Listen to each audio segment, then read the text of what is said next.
Hi!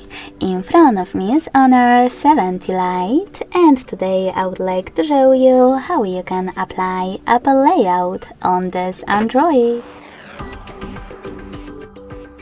Firstly, open Play Store, click on the search bar and type in iOS Launcher.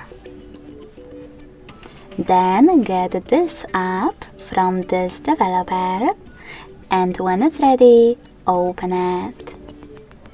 In order to set it up, you need to choose while using and allow in all pop-ups. When you're done, close Launcher app and go into Devices Settings.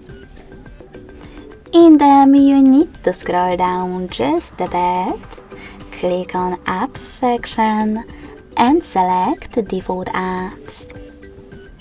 Now hit Home app, tap on iOS Launcher to apply it. Click on OK and got it.